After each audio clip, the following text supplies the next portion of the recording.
Muy bien, continuando con el orden del día, continuaremos con nuestra doctora invitada, la doctora Jeffrey Schwarzberg, que está bien pronunciado, Schwarzberg, que nos va a presentar el tema de péptidos, una alternativa para el uso para el retinol en pieles sensibles. La doctora Schwarzberg es médico dermatóloga con especialidad en medicina funcional por el Instituto de Medicina Funcional de Estados Unidos y con subespecialidad en root cause dermatology. Pionera en México en obtener esta especialización, con más de 19 años de experiencia, es la fundadora y directora de Clínica Skin Project, cuyo objetivo ha sido siempre liderar el uso de nuevas tecnologías y aparatologías basadas en la ciencia médica. Bienvenida, doctora, y muchas gracias por aceptar la invitación. Muchísimas gracias. Pues buenas noches, muchas gracias por esta invitación y vamos a hablar un poquito de la actualización en el envejecimiento. Como bien lo dijeron, yo sé que les suena a veces un poco raro qué es esto de la dermatología funcional, que ahorita está como sonando mucho, y les quiero platicar un poquito de qué se trata, en qué me ha ayudado a mí en la clínica todos los días, y bueno, aplicado también a la parte de envejecimiento y a muchísimas enfermedades de la piel. Entonces, bueno, yo estudié en el Institute of Functional Medicine, esto lo hice online en Estados Unidos. Ahí salen muchos médicos que trabajan en el Cleveland Clinic, en el Johns Hopkins. O sea, lo que les quiero decir es que la medicina funcional ya es algo que ya es más conocido a nivel mundial, aunque en México creo que muy poquito, y creo que se dice mucho, bueno, pues si doy 5 suplementos ya soy médico funcional. No, no va por ahí, es completamente distinto. Y también tomé el curso de Root Cause Dermatology, que es muy interesante porque es de una doctora que es una maestra del Institute of Functional Medicine, nada más que ella dijo, bueno, pero pues no dan la parte de dermatología, lo voy a dar yo, y entonces ella da este curso que se los recomiendo muchísimo, de verdad cambió completamente mi forma de ver la consulta. Y ahorita que estuve escuchando este caso de lupus, siendo una enfermedad autoinmune, y cómo hay una relación con el intestino y demás, que sé que les va a interesar mucho si se animan a ver un poquito qué hay en PubMed al respecto. Ya es algo con mucha, mucha evidencia. La que sigue, por favor, o soy yo la que lo voy a mover. Listo. Ok, entonces vamos a hablar un poquito del envejecimiento. Todos los que están aquí ven también la parte cosmética, supongo. Levanten la mano quienes ven, quienes hacen aparatología, inyectables, que hacen un poco de todo. Ok, o sea, muchísimos. Perfecto, bueno. No sé ustedes, yo ya egresé hace casi 20 años, orgullosamente del Centro Dermatológico Pascua, cuando en los 80s, pues yo tenía como 10 años, y para mí así se veía una señora de 57 años, esto era totalmente normal para mí, y así es como se ve, y me vi light, ¿no? Creo, porque le dejé el pelo gris, que se puso un poco más en tendencia ahorita, pero realmente así, no sé ustedes, pero yo sí veo señoras, claro, no todas así de espectacular, pero realmente así se ven ahora, y esta es la expectativa. Pero quiero decirles que para verse así, no nada más es cirugía plástica, no nada más es dermatología, esto tiene que ver también con un cuidado desde adentro hacia afuera también, y nosotros siendo dermatólogos, y creo que al final internistas, pues nos toca también ver esa parte interna, no nada más soltarles las cremas, no nada más ponerles los inyectables y la aparatología. Y sin duda, pues recalcar que aquí, y decir que lo importante aquí es que esta señora que antes se veía así en los 80s, ¿no? Que así esperábamos ver a las de 57, pues es una señora que no creo que pueda estar levantando sus nietos. O sea, eso es lo importante de esto. La otra señora pues se ve activa, se ve que tiene esa fuerza, se ve saludable. Eso es lo importante en realidad.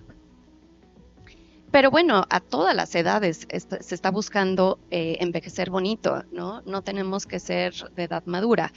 Y la idea es hacerlo con elegancia, porque también hay que tener mucho cuidado. Por ahí creo que todos sabemos que hay muchos que se ven un poco extraños, y eso creo que le quita mucho a nuestra especialidad. La idea es que envejezcan así.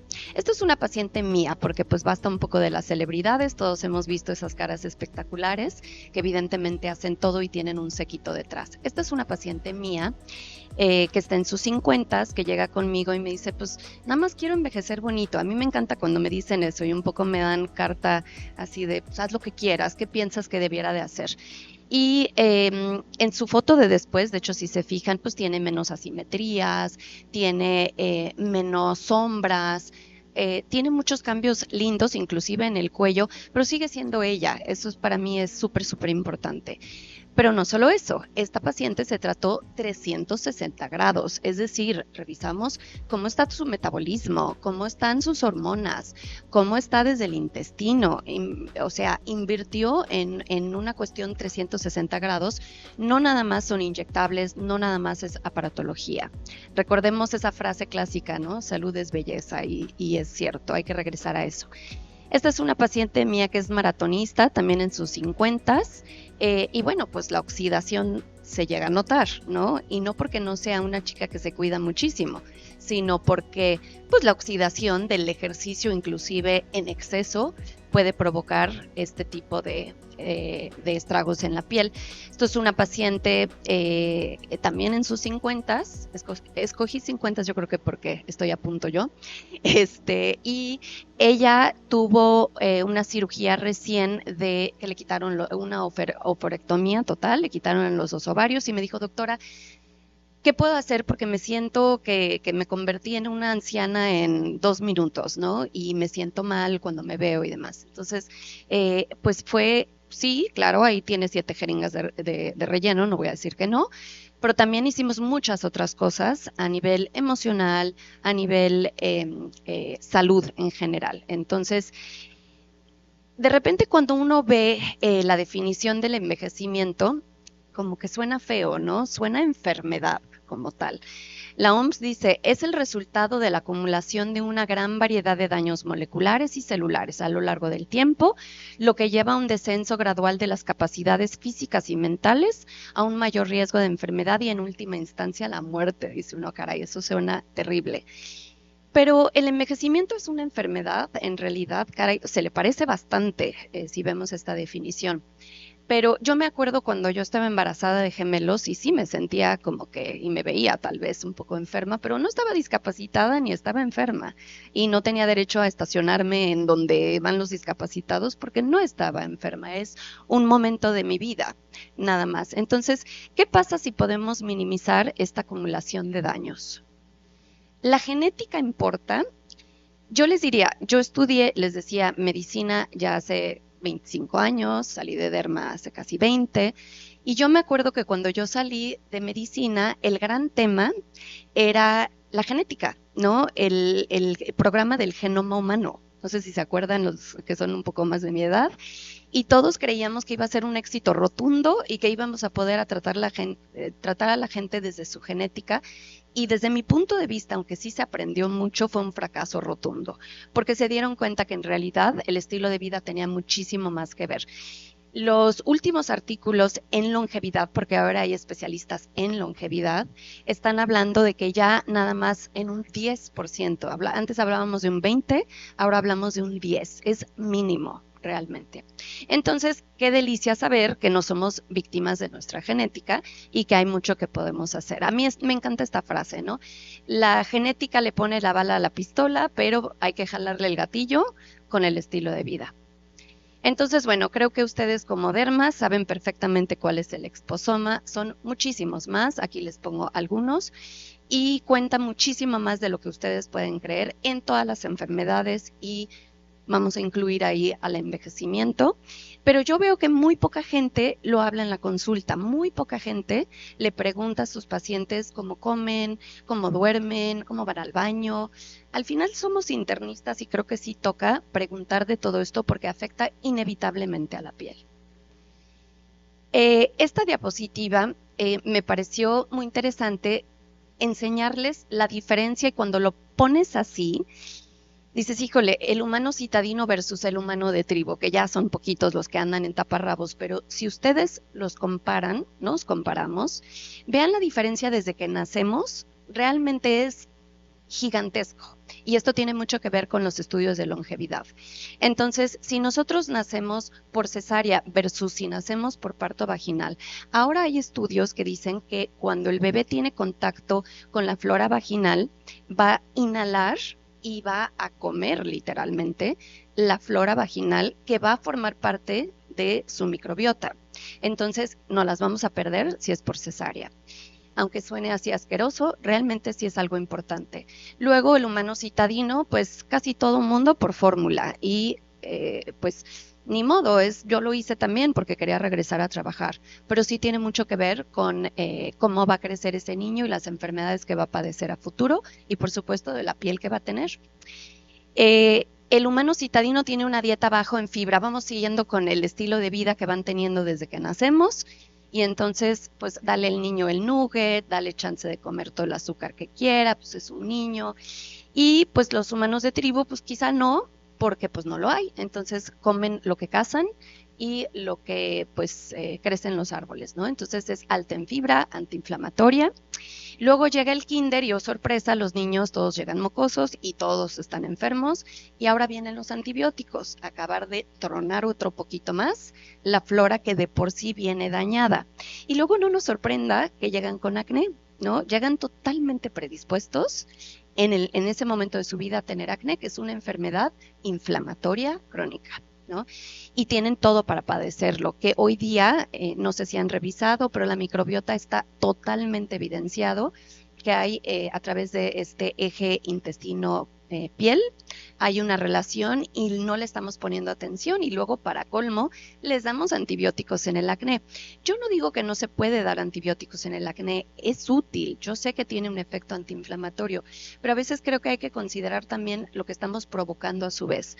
Para una mejora temporal, también estamos provocando un problema que pudiera ser parte de la causa.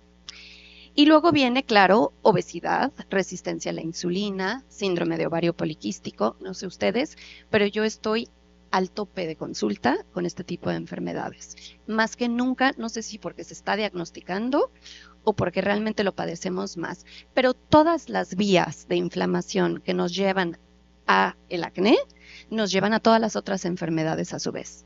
Entonces, que no nos sorprenda, y no sé ustedes, pero yo todas las chicas que veo y chicos que veo con resistencia a la insulina, no todos son obesos, ahora son delgados. Es gente que está realmente enferma desde la microbiota y esto viene desde el nacimiento.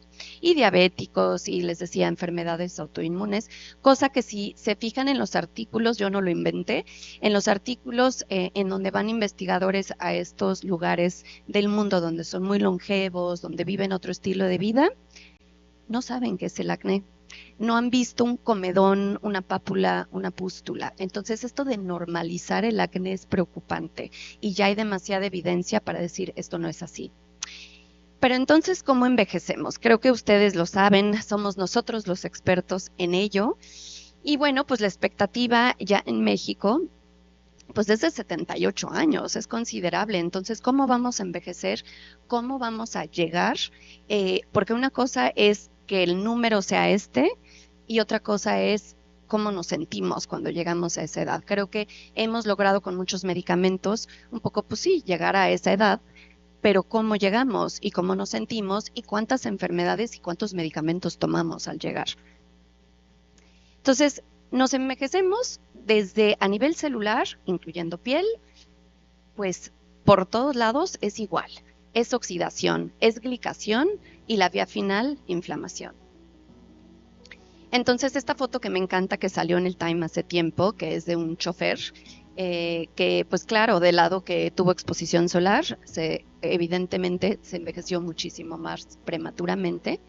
Todos sabemos que es la oxidación, no me voy a detener demasiado en el estrés oxidativo, Pero bueno, ustedes saben que es esta pérdida de equilibrio entre el exceso de radicales libres y la reducción en la capacidad antioxidante fisiológica, porque sí, nosotros tenemos la capacidad de detener un poco, todos nos oxidamos desde que respiramos, ¿cierto? Pero sí tenemos mecanismos y herramientas fisiológicas, que el cuerpo cuenta con ellos, para detener, para equilibrar un poco esa oxidación. El tema es que como humanos de nuevo, nos excedemos un poco y a veces se pierde ese equilibrio. Y entonces hay acumulación de daño celular, hay oxidación del ADN, vienen mutaciones, vienen enfermedades más serias, la oxidación de las proteínas, que entonces ahora viene la función reducida y oxidación de los lípidos de membrana, la liberación de diferentes citocinas proinflamatorias. Esto es el estrés oxidativo. Luego viene la glicación, que esto es pues dado por los azúcares. Pensemos cuando nosotros ponemos un poco de azúcar en el sartén y se endurece, eso es exactamente lo que está sucediendo en la piel. Metemos un pan al tostador y se endurece, esa es la glicación que debemos de estar pensando. Se dice en algunos artículos que aparece a los 35 años, yo la verdad tengo otros datos, yo creo que todos vemos a esos pacientes mucho más envejecidos prematuramente, más hoy día. El azúcar aquí lo que está sucediendo es que está circulando en el torrente sanguíneo, se une de forma irreversible a proteínas, a lípidos, a todos lados, en todas las células, en todo el organismo, incluyendo la piel. Y entonces, ¿qué va a suceder? Que vamos a tener estos AGEs, ¿no? Que son estos endpoints, estos Advanced Glycation Endpoints, que quiere decir que esta unión entre la glucosa y estas proteínas, lípidos, etcétera, van a endurecer la célula y le van a quitar en gran medida pues la capacidad de hacer sus funciones.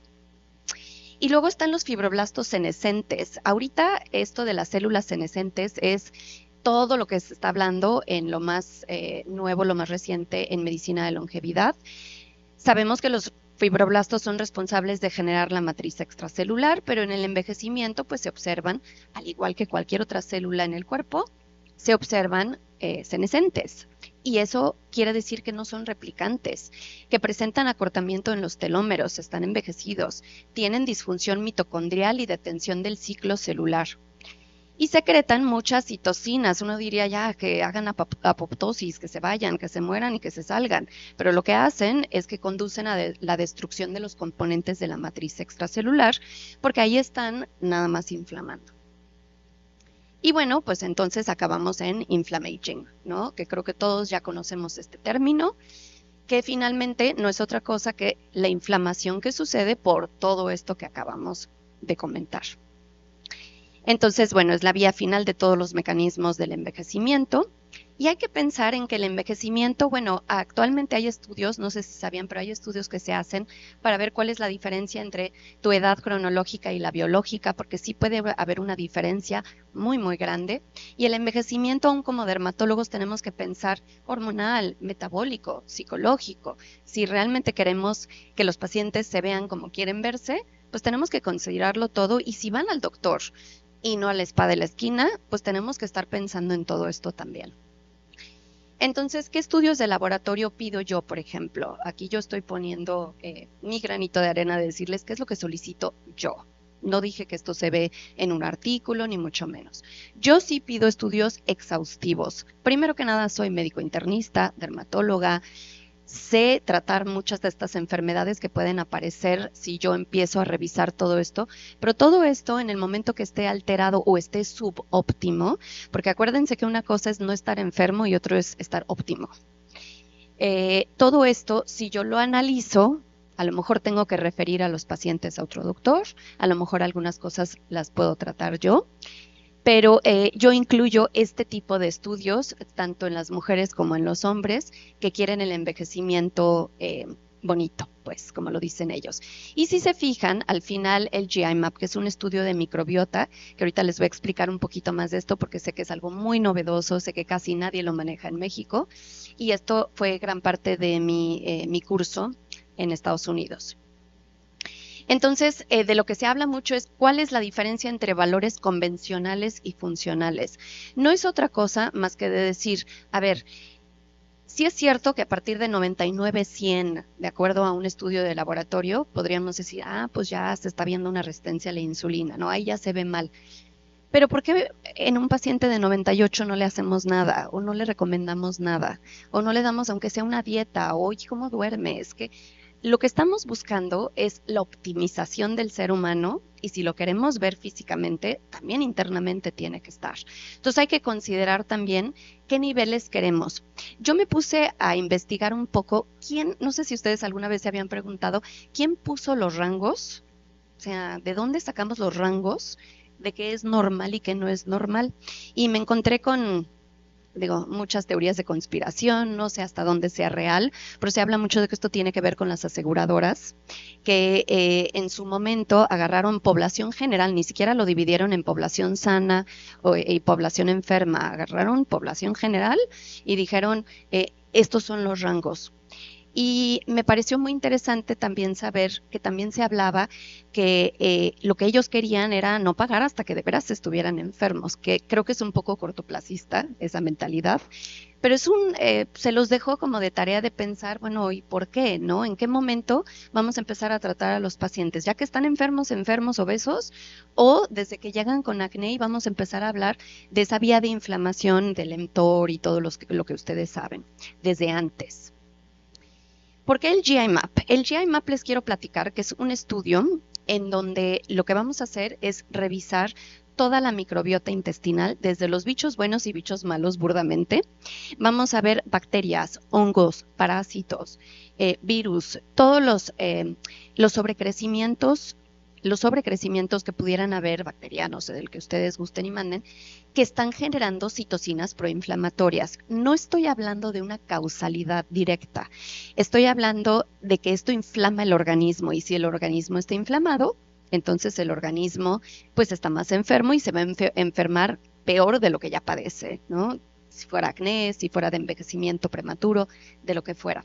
Entonces es un estudio que va a revisar los malos, pero también los buenos. Y vamos a saber con toda precisión y no vamos a empezar a adivinar qué probiótico le vamos a dar a los pacientes, ¿no? Yo he visto mucho, sí, dale un probiótico, bueno, ¿por y cuál y por qué y con qué intención? Hay 10,000 especies de microbios, entonces, ¿cómo vamos a saber cuál? Este es un estudio que te va a decir cuál. Además, nos va a dar datos de inflamación y de inmunidad intestinal. Nos va a decir cómo estamos de enzimas digestivas. Nosotros sabemos, como dermatólogos, que pues las células están hechas de proteínas. Necesitamos todos estos elementos si queremos construir algo con un inyectable o con un aparato. Bueno, necesitamos tener enzimas digestivas para poder digerir todo esto. Nos va a decir si hay este famoso término que ahora se habla, hiperpermeabilidad intestinal, y si eso nos está generando una inflamación. No sé si alguien de aquí fue a la Academia Americana de Dermatología a inicios de año. Yo entré en una plática muy interesante en donde se habló mucho de esto en pacientes con melanoma que estaban en tratamiento de inmunoterapia. Y vilmente, es que es increíble, pero lo que hacían es que veían, los que respondían a la inmunoterapia y los que no. Y los que no habían respondido, les hicieron un trasplante fecal. Esto es literalmente como suena, agarrar la popó del paciente que había respondido y se lo trasplantaban al colon directo a los pacientes que no habían respondido y empezaban a responder. Entonces, no al 100%, pero como en un 60 y tantos %. Entonces, la microbiota empieza a ser súper importante.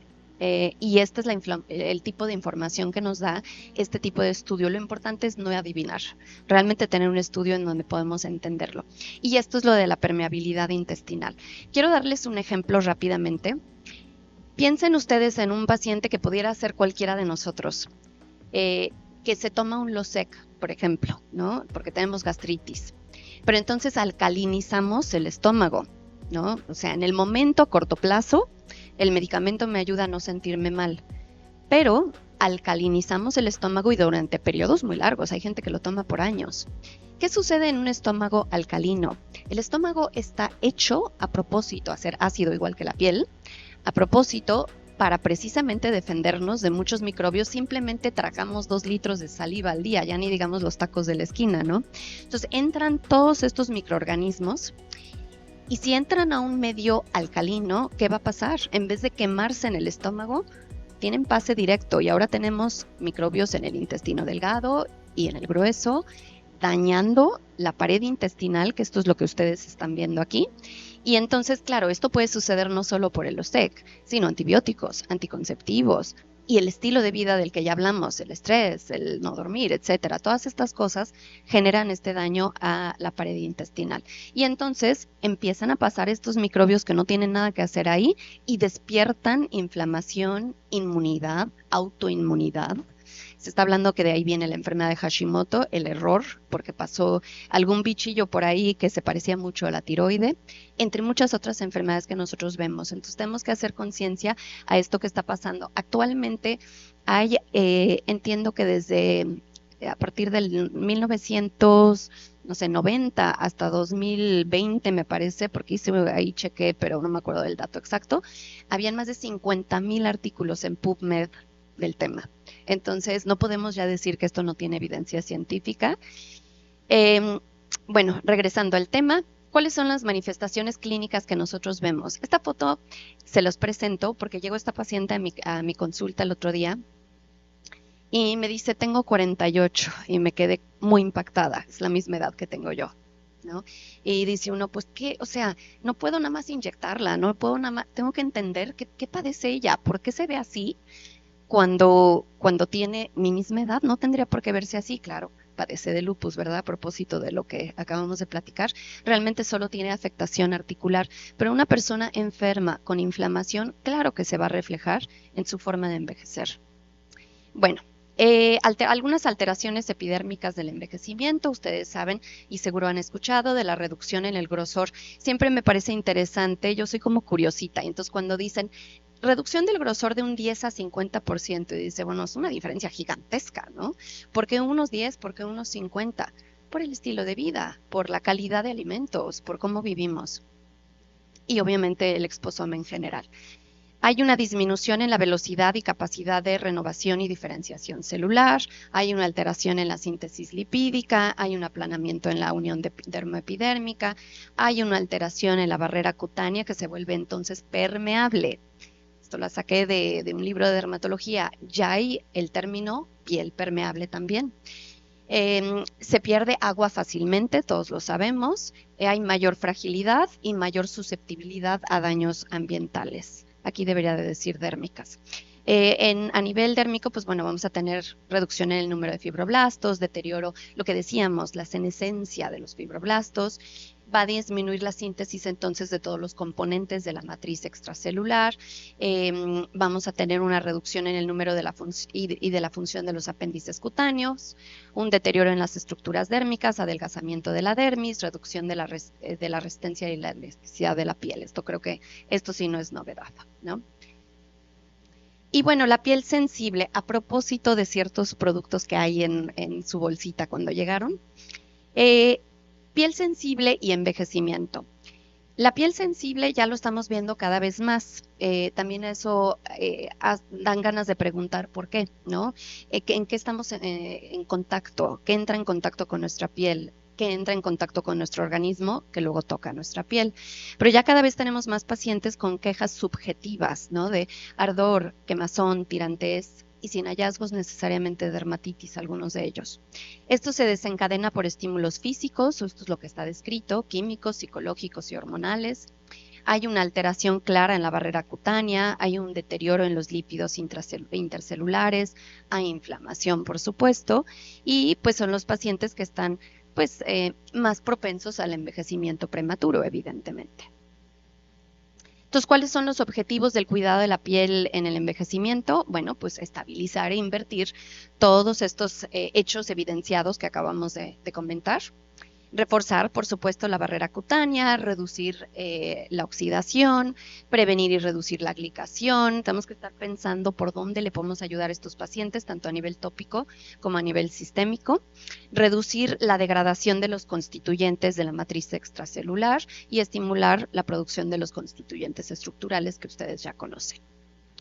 Y esta es la pirámide de la salud. Creo que es importante observar que estamos como digamos que en redes y también en la consulta, muy enfocados a la parte baja de la pirámide, baja y media, digamos. Estamos muy enfocados a la fotoprotección, cuál debe ser, a los antioxidantes, a todos los principios activos para proteger y reparar. Estamos muy metidos en la parte de retinoides, alfa hidroxiácidos, hidratantes, ácido hialurónico.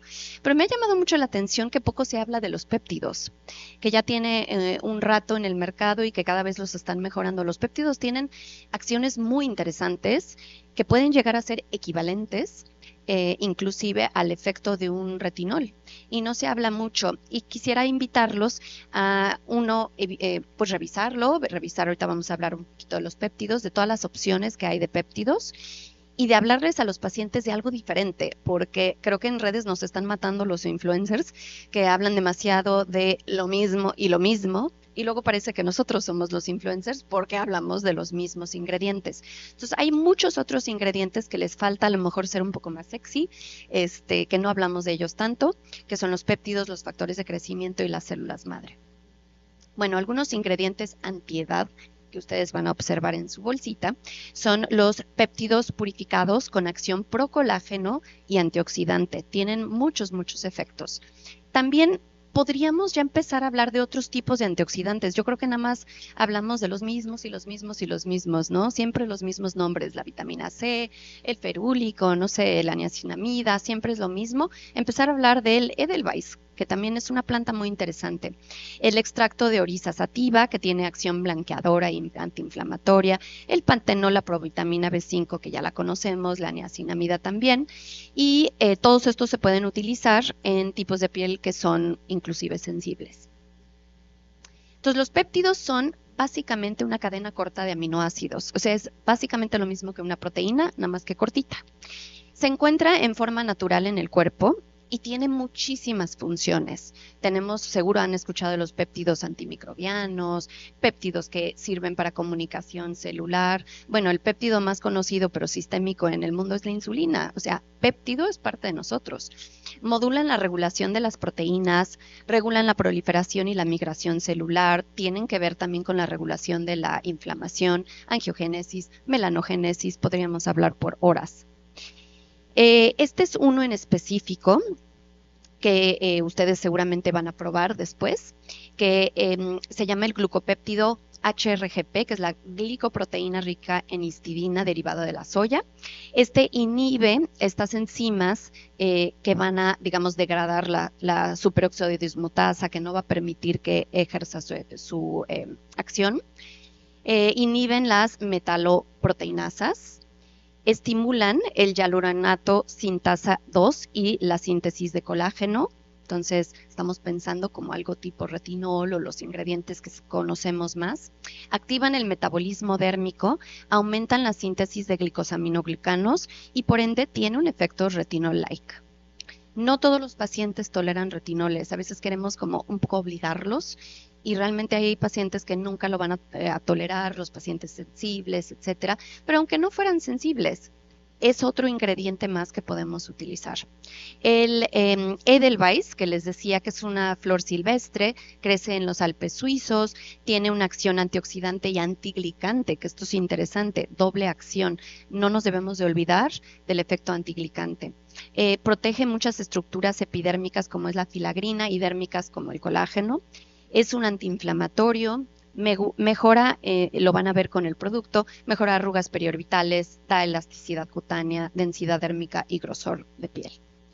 El extracto de Oryza sativa, este es un arroz usado en los países asiáticos, contiene componentes antioxidantes, algunos que ustedes ya conocen, el ácido ferúlico, entre otros. Ayuda a reducir las especies reactivas de oxígeno 7 veces más que la vitamina C, pero seguimos hablando de la vitamina C, hay que innovar un poquito y hablar de otros ingredientes. Es antiinflamatorio, es despigmentante, es fotoprotector y es hidratante.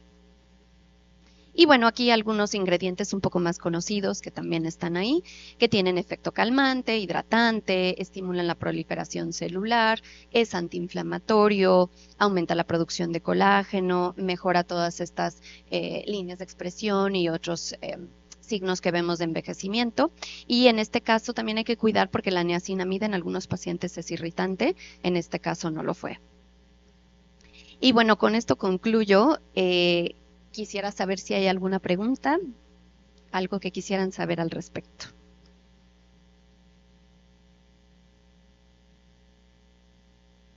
Sí.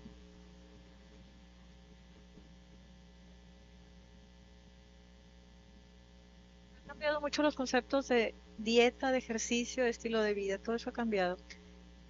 Eh, Quisiera su opinión respecto a la ingesta de trigo, que ahorita realmente trigo no, y a dietas libres de azúcares. Sí. Entonces, versus dieta mediterránea. Entonces, han cambiado mucho los conceptos.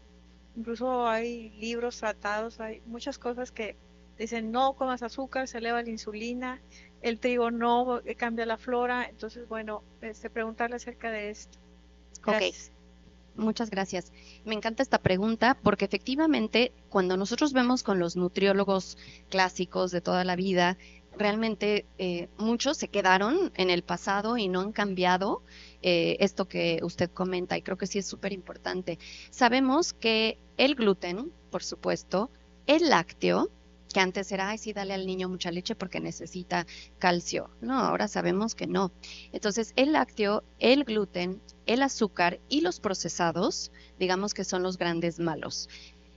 Eso no quiere decir que no lo podemos comer nunca. Hay muchos estudios en longevidad que precisamente hablan de que la mejor dieta que hay, la que más estudiada está, la que más han coincidido todos, es la dieta mediterránea, es la que mayor efecto tiene para darnos longevidad, para darnos salud, inclusive tiene estudios en piel, está súper bien fundamentado que la dieta mediterránea. ¿Pero por qué? Porque la dieta mediterránea es una dieta de muchísima fibra vegetal, de muchísimas grasas saludables, que antes era quitar todas las grasas, aquí es cuidemos nada más qué tipo de grasas, y de muchísima proteína de calidad. No es que no podamos comer carbohidratos, ¿no? El tema es derivado de dónde. Y creo que lo que yo he observado en todos los estudios, en todo lo que dicen de la dieta mediterránea, es que la idea es come alimentos reales. O sea, la idea es no procesar, no, digo, hay ciertas cosas que van a tener su cierto nivel de procesamiento, pero a lo mejor tiene un paso de procesamiento. Por ejemplo, el aceite de oliva, ¿verdad? Que es súper saludable, pero tienes que pasar de la aceituna al aceite de oliva y eso lleva un proceso, lo cual no es lo mismo a unos taquis azules, ¿no? Entonces, sí hay una gran diferencia. Y también casi todos los estudios demuestran que si nosotros hacemos un 80-20, es decir, comemos el 80% de las veces muy bien, así como lo acabamos de comentar con una dieta mediterránea, y 20% no tan bien, vamos a estar bastante bien. El tema tampoco es sentirnos que la dieta es un castigo, que es horrible y entonces nadie vive feliz y ahora el cortisol al cielo, ¿no? Tampoco se trata de eso. También hay muchísimos hacks, a mí no me gusta mucho el nombre de hack, pero bueno, es real. Hay muchas cosas que se pueden hacer para disminuir un poquito esta carga de glucosa e insulina, que les podemos decir estos truquitos a los pacientes y les ayuda muchísimo, porque no quieren dejar al 100% todo lo que comen y es entendible. Entonces, por ejemplo, ahorita se habla mucho de el orden de la alimentación. Primero vamos a comer las verduras, segundo vamos a comer la proteína, tercero vamos a comer los carbohidratos y esto va a disminuir muchísimo el impacto. Hay múltiples estudios, esto no está en duda, el impacto que tiene en el organismo. Entonces, si uno tiene, como la gente que se pone los parchecitos para ir midiendo la glucosa, se dan cuenta que efectivamente los niveles son completamente otros cuando ordenan correctamente el alimento. Mismo pasa cuando duermes bien. Es muy interesante, no sé si han visto eso. Hay estudios en donde demuestran que también el parche, comes lo mismo al día siguiente, pero no dormiste bien versus dormiste bien. Y la diferencia en la insulina también es gigantesca. Entonces, hay muchísimas cosas que podemos hacer con los pacientes. Regresando a lo que vi en la Academia Americana de Dermatología,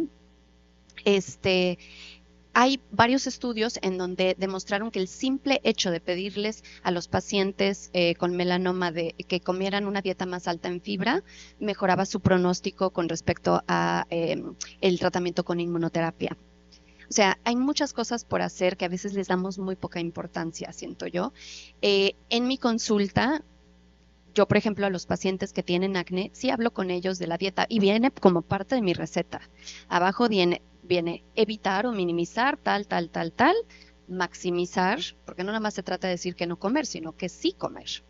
Y que empiecen a aprender. No es tarea fácil, pero sí creo que es una tarea que nos toca, porque son exactamente esos mismos alimentos que los lleva a otras enfermedades mucho más serias.